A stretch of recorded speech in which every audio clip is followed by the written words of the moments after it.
Hey pizza lovers, are you ready for an amazing opportunity that combines your love for pizza with the chance to win big?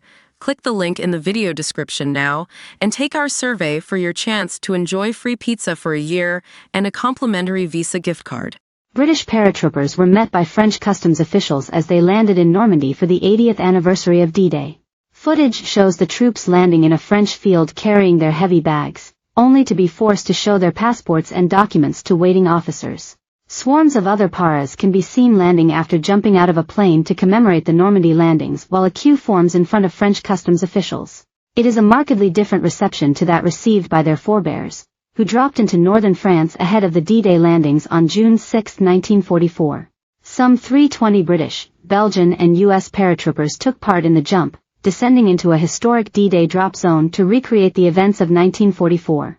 The 250 British paratroopers took off from RAF Breise Norton, Oxfordshire, before jumping into the drop zone near Sannerville to commemorate the airborne invasion 80 years ago. Some 30 U.S. and 40 Belgian troops also took part in the jump, although U.S. troops were not checked as they were already in France. At 1 p.m., the paratroopers launched themselves out of an Airbus A400M, touching down roughly 8 minutes later in fields near Sannerville, designated Drop Zone K on June 6, 1944.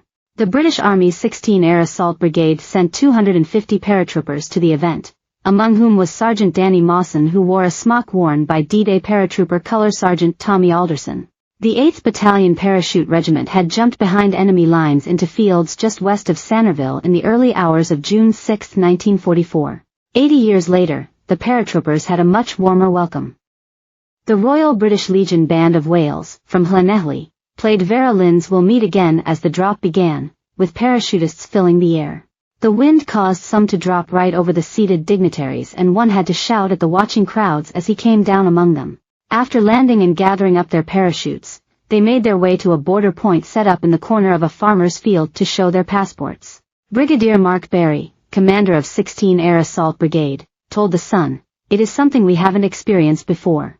But given the royal welcome we have had from every other feature, it seems like a very small price to pay for coming to France." Brigadier Barry was first out the door of the A400M transport plane that delivered the first UK troops. The British paras were cheered by hundreds of spectators who gathered at the drop zone around 5 miles from the sea.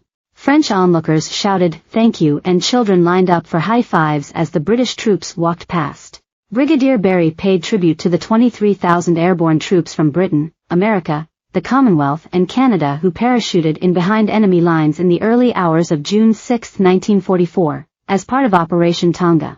They landed after midnight, just hours before the beach landing started, with orders to destroy a gun battery and secure control of 4 key bridges, 2 which they captured and 2 they destroyed. A fifth of the troops in Operation Tonga were wounded and 821 lost their lives that day. 5 years ago, 225 D-Day veterans traveled to Normandy for commemorations. This year there were 23. The Royal British Legion has said these poignant commemorations will be our last opportunity to host a significant number of Normandy veterans. Lance Corporal Addie Carter, 22, a medic in the Royal Army Medical Corps, RAMC, became the first female paratrooper to jump into Normandy as she joined the commemorative jump. Ms. Carter, from Hay-on-Wye, Powys, said the jump was honestly amazing. She said, "I didn't realize how many people would be here to watch. I am honored and lucky to be able to experience it." She added that dropping into Normandy, the 13th jump of her career, had made the history of the paratroopers during D-Day sink in a lot more.